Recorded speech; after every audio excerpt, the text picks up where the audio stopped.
एक बार की बात है, एक पुरानी झोपड़ी में अपनी पत्नी के साथ रमेश नाम का एक बांस काटने वाला रहता था। हर सुबह वह बांस काटने के लिए जंगल में जाता था और फिर उसे बाजार में बेचने के लिए सामान बनाता था। वे एक गरीब पति पत्नी थे जिनके अपने बच्चे नहीं थे, लेकिन वह एक साथ बहुत खुश थे। एक दिन जंगल में बांस काटते समय रमेश ने जंगल के बीच में एक अजीब बांस देखा। बांस चमकदार पूर्णिमा की तरह चमक रहा था। उसने सावधानी से बांस को हल्के से काटा ताकि उसे खोल सके। फिर उसे तो अपनी आंखों पर विश्वास ही नहीं हुआ। अंदर एक छोटी सी लड़की थी। वह रमेश के अंगूठे जितनी बड़ी थी। वह तो अब तक की सबसे सुंदर बच्ची थी।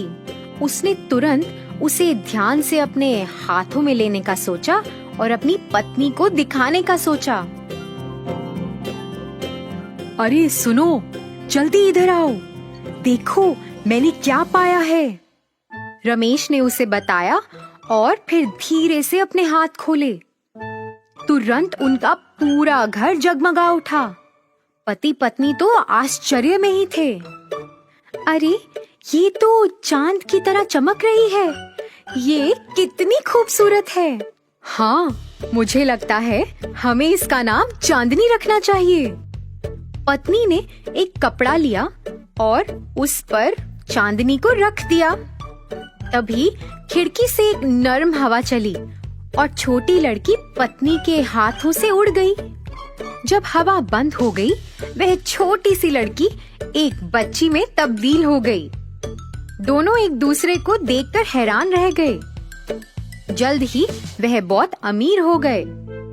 उन्होंने चांदनी को एक शानदार जीवन दिया। कुछ ही समय में चांदनी सबसे खूबसूरत औरत बन गई थी। लेकिन बांस काटने वाले की और भी चिंताएं थी। गांव वाले उससे अपने घर की सबसे खूबसूरत लड़की के बारे में पूछते रहते थे। एक रात जब चांदनी सो गई थी तो रमेश ने अपनी पत्नी से बात की। उसने उससे कहा कि वह हमेशा तो घर पर नहीं रह सकती है। अब शादी तो उसकी करानी होगी। अगले दिन रमेश ने अपनी बेटी से उसकी शादी के बारे में पूछा।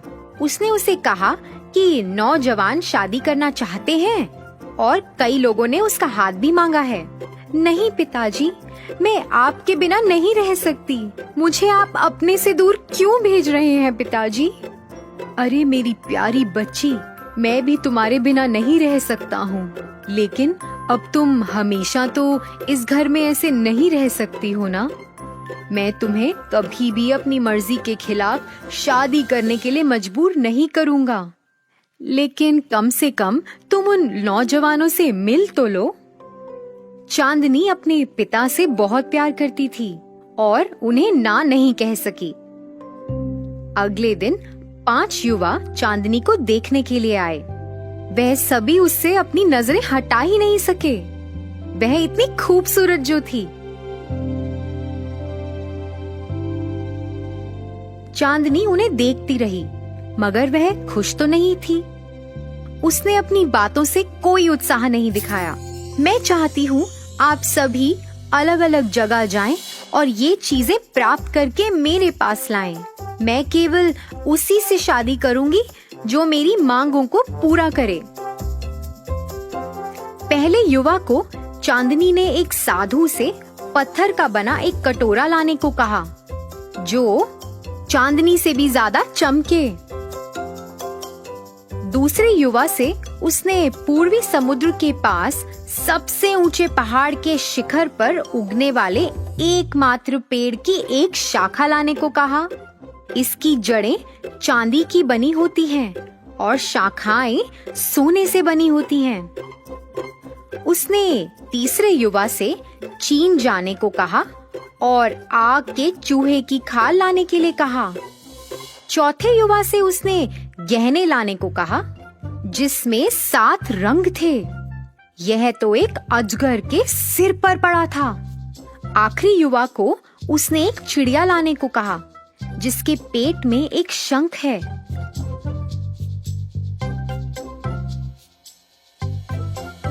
चांदनी यह जानती थी कि ये सब कार्य असंभव है, लेकिन उसके लिए अपने माता पिता के साथ हमेशा रहने का यह तरीका सही भी नहीं था।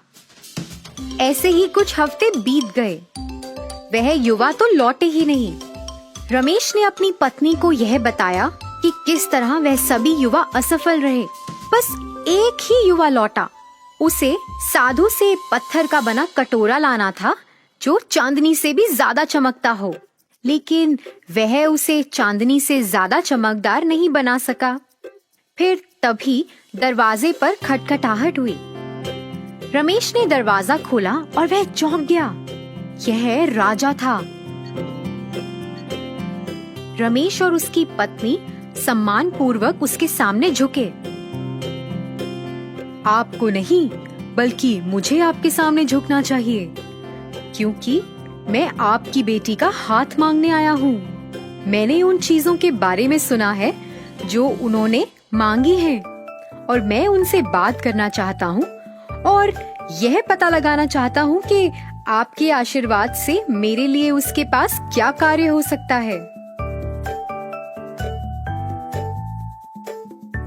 राजा चांदनी को देखने के लिए बहुत उत्सुक था और इंतजार करने लगा। जब वह अपने कमरे से बाहर निकली तो वह तो उसकी सुंदरता पे फिदा हो गया। उसने अब उससे शादी करने की ठान ली थी, लेकिन चांदनी को कुछ कहना था। देखिए राजा जी, मुझे पता है कि आप मुझे कुछ भी दे सकते हैं, मेरी सभी ख्वाहिशों को पूरा कर सकते हैं, इसलिए मैं आपसे केवल एक चीज ही मांगती हूँ। मेरी इच्छा ये है कि मैं शादी नहीं करना चाहती और आप मुझसे यह कभी ना पूछिए। यदि आप ऐसा चाहती हैं, तो मैं आपकी आज्ञा का पालन करूंगा, लेकिन क्या आप मुझे अपना दोस्त बना सकती हैं? फिर इसी तरह राजा और चांदनी दोस्त बन गए और अक्सर मिला करते थे और गपशप किया करते थे। चांदनी के पिता ने भी बाकी युवाओं को घर में आने नहीं दिया। वे अपनी बेटी को परेशान नहीं करना चाहते थे। एक रात जब वे चांदनी के कमरे में गए, उन्होंने देखा कि चांदनी खिड़की के पास बैठी थी। वह चांद को घूर रही थी और उसकी आंखों में आंसू थे।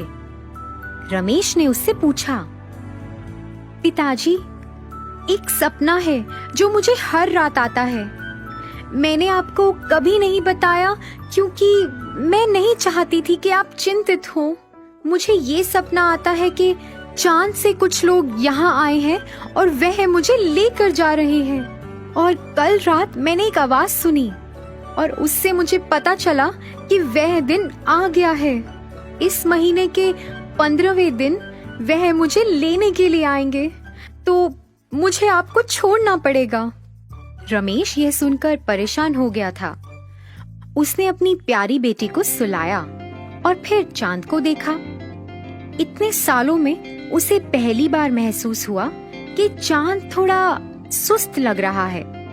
वह चमकदार बिल्कुल भी नहीं है, मानो किसी ने चांद का प्रकाश छीन लिया हो। उसे अपनी बेटी की चिंता हो रही थी। उसने तुरंत राजा को संदेश भेजा और उसकी मदद मांगी। राजा ने पत्र पढ़ा और फिर कसम खा ली कि कोई भी चांदनी को उससे दूर नहीं लेके जा पाएगा। 15वें दिन राजा ने चांदनी के घर के बाहर 2000 सिपाहियों को खड़ा कर दिया। वह सब अपने तीरों के साथ तैयार थे। रमेश चांदनी को तहखाने में ले गया, जहाँ उसकी माँ उसके पास थी। उसकी रक्षा करने के लिए हर कोई तैयार था। तभी अचानक एक तेज रोशनी चमकी। एक सुंदर गाड़ी ने इसके आसपास कई छोटे परियों के साथ उड़ान भरी। अचानक चांदनी ने अपनी आंखें बंद कर लीं और संगीत की ओर उड़ चली। वह अपने तहखाने से बाहर निकल गई। वह अपने तहखाने से बाहर उड़ती चली जा रही थी और उसके माता पिता उसके पीछे पीछे भाग रहे थे। परियों ने चांदनी को एक चांदी के चमकदार पंख के साथ छुआ चांदनी के कपड़े भी बदल गए। वह कपड़े सफेद रंग के हो गए थे। उसने अपनी आंखें खोली। वह अपने माता पिता के पास गई। पिताजी, आपने मेरी इतनी देखभाल की है, लेकिन अब मुझे अपना कर्तव्य निभाना होगा। मुझे अपने लोगों के पास वापस जाना होगा। चांदनी बेटा, मैं कुछ समझा नहीं। चांद सुस्त है क्योंकि मैं यहाँ पृथ्वी पर हूँ। मैं चांदनी हूँ। मैं दिन के दौरान भटक गई थी और भूल गई थी कि मैं कौन हूँ। फिर मैंने पृथ्वी पर पैर रखा था। मैं खो गई थी। इसलिए मैं आराम करने के लिए बांस के पेड़ पर बैठ गई और आपने मुझे ढूंढ लिया था। तो बेटा, अब तुम चली जाओगी? तुम क्या हमें दूर छोड़कर चली जाओगी? माँ, मैं आपको हर रात देखने के लिए आऊंगी। केवल एक दिन आप मुझे नहीं देख पाएंगे, जब आकाश में कोई चंद्रमा नहीं होगा। और राजा जी, आप मेरे सबसे अच्छे दोस्त हैं, लेकिन मुझे अब जाना होगा। चांदनी अपनी गाड़ी पर बैठी और खुशी से पृथ्वी पर अपने परिवार वालों और अपने दोस्तों को अलविदा कहा और उड़ान भरी। वह दुखी तो नहीं थी, क्योंकि वह जानती थी कि वह हमेशा उन पर नजर रखेगी। रमेश और उसकी पत्नी ने अपने आंसू पोंछे और सुंदर चांद को देखा। राजा ने भी कभी भी किसी से शादी नहीं की। हर रात वह चांद को घंटों तक घूरता रहता और अपने प्यार को देखकर मुस्कुराता रहता। रमेश ने अपने बड़े घर को छोड़ दिया और वापस अपनी झोपड़ी में चला गया। यही एकमात्र तरीका था कि रात में छत के माध्यम से चांदनी उनके घर में आ सके।